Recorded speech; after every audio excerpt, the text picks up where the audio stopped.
বিসমিল্লাহির রহমানির রহিম।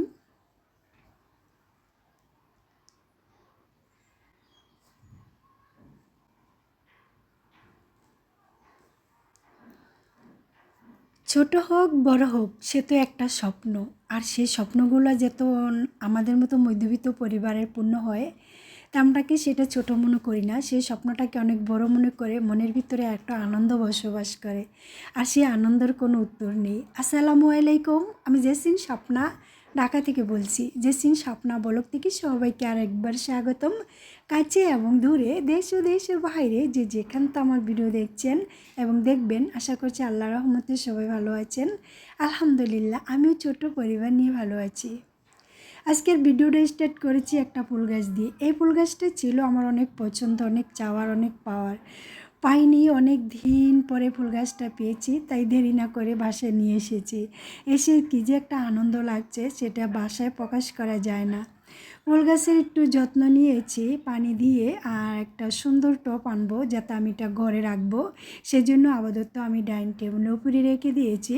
যখন একটা সুন্দর টব কিনে নিয়ে আসবো তখনই আমি এটা কোনো এক জায়গায় সেটিং করে নিব। আর এই তো রান্নায় ব্যস্ত হয়ে পড়েছি, রান্না শুরু করে দিয়েছি। তো এখানে ভাজি করছি আমি বিট আর গাজর। বিটের যেমন পুষ্টিকর, গাজরেরও তেমন পুষ্টিকর, কেউ চেয়ে কেউ কম নয়। তো দুইটা একত্র করেই আমি ভাজি করে নিচ্ছি। আর এখানে ডিম দিয়ে আর মিষ্টি কুমড়া রান্না করছি। তো আজকে রান্নাটা শর্টকাট, আমি এক জায়গায় ঘুরতে যাব সেই জন্য শর্টকাট করে রান্নাটা করেছি। আর এখানে ছিল ভাসি ভাত। গতকাল রান্না করেছিলাম, আব্দুর রহমানের বাবা আব্দুর রহমানকে আমাদেরকে বাইরে খাওয়ানো হয়েছিল রাতের খাবারটা। তো ভাতগুলো আর খাওয়া হয়নি, তো ভাতগুলো এভাবেই ফ্রিজে রেখে দিয়েছিলাম। তো সকালে ভাবলাম এই ভাতগুলো কী করা যায়। অনেক জল্পনা, অনেক ভেবে চিন্তা করে দেখলাম এই ভাসি ভাত দিয়ে আমি খুব সুন্দর করে একটা ঝাল ঝাল পিঠা তৈরি করি, যাতে সবাই খেতে পছন্দ করে। যাতে আমি ঝাল প্রেমিক, ঝাল খেলে আমার কাছে অনেক ভালো লাগে। তো এখানে আমি নিয়ে নিয়েছি টমেটো কুচি, ধনিয়া পাতা কুচি, কাঁচামরিচ কুচি, গাজর কুচি, আলু কুচি, সব ধরনের একটু একটু করে সবজি দিয়ে আর বাসি ভাতের সাথে মিশিয়ে এখানে ডিম দিয়ে দিব আর কিছু চাউলের ফাঁকি দিয়ে দিব। এই দিয়ে আমি খুব সুন্দর করে বাসি ভাত দিয়ে একটা ঝাল ঝাল মজার পিঠা তৈরি করব, যাতে সবাই পছন্দ করে খায়। আমি একটি জিনিস যখন তৈরি করি তখন আমি ভেবেচিন্তা ও ভাবনা চিন্তা করে করি, কারণ আমি যেটা তৈরি করছি এত কষ্ট পরিশ্রম করে, সেটা আমার ফ্যামিলি খাবে কি খাবে না। তো আমি তো জানি আমার ফ্যামিলি কিভাবে কি খেতে পছন্দ করে, তো আমি ওদের পছন্দ অনুযায়ী যেটা তৈরি করি চেষ্টা করি ও পছন্দ অনুযায়ী তৈরি করার। আর এখানে যে দুইটা ডিম দিয়ে দিয়েছি আর দিয়ে দিয়েছি কিছু চাউলের ফাঁকি। সমস্ত উপকরণগুলো হাত দিয়ে খুব সুন্দর করে মেখে মেখে মিশিয়ে নিব, যাতে একটু আঠালো ভাব হয়। আর আঠালো ভাবটা যখন হয় পিঠা বানাতে কিন্তু খুবই ভালো লাগে। তো এই যে এখন সব কিছু দিয়ে আমি একটু শুকনো তেলও দিয়ে দিব। তেলটা দিলেও একটু সুন্দর ফ্লেভার আসবে। আর কাঁচামরিচ দিয়েছি, তার সাথে একটু শুকনো মরিচের ফাঁকিও দিয়ে দিয়েছি, একটু জিরার ফাঁকি, একটু ধনিয়ার ফাঁকি, হলুদের ফাঁকি, একটু আদা রসুন বাটা, আর এই যে একটু রান্না করার তেল, সব ধরনের উপকরণগুলো দিয়ে এখন আমি এই যে হাত দিয়ে সবগুলো মিশিয়ে নিচ্ছি।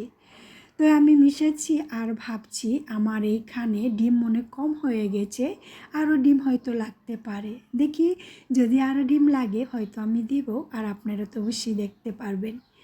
এরকম বাসি ভাত নষ্ট না করে, ফেলে না দিয়ে আপনারা সমস্ত উপকরণগুলো দিয়ে যদি ঝাল ঝাল আঠালো একটা পিঠা বানান, খেতে খুবই অসাধারণ লাগবে। তো আরেকটা ডিম আমি দিয়ে দিয়েছি যাতে একটু আঠালো ভাবটা হয়।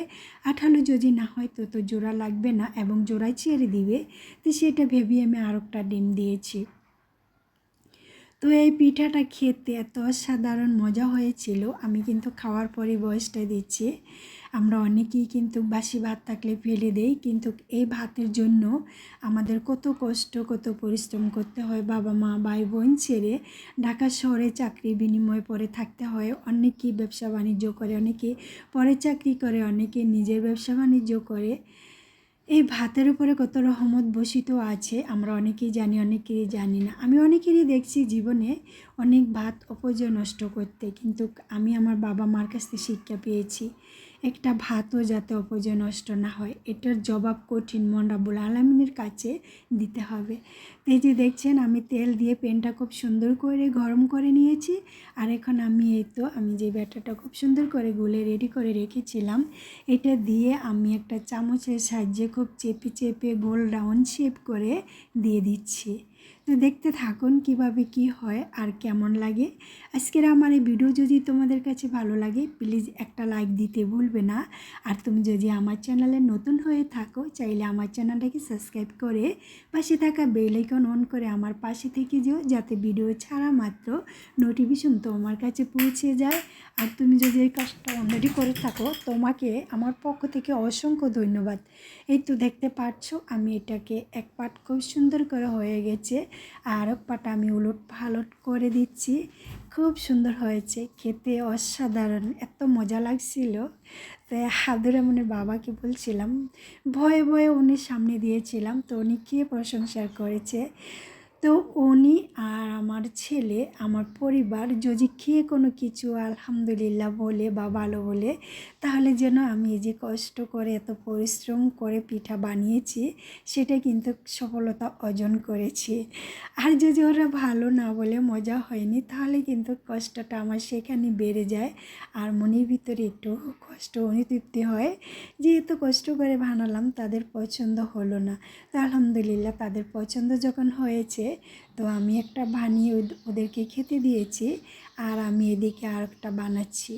তো আমি ভুল একটাই করেছি, অনেকগুলো একত্র করে হয়ে গেছে, আর যদি কম হতো তত ভালো হতো। তো এই যে দেখছেন আমি কেটে আপনাদেরকে এক টুকরো দেখিয়ে দিচ্ছি কেমন লাগছে।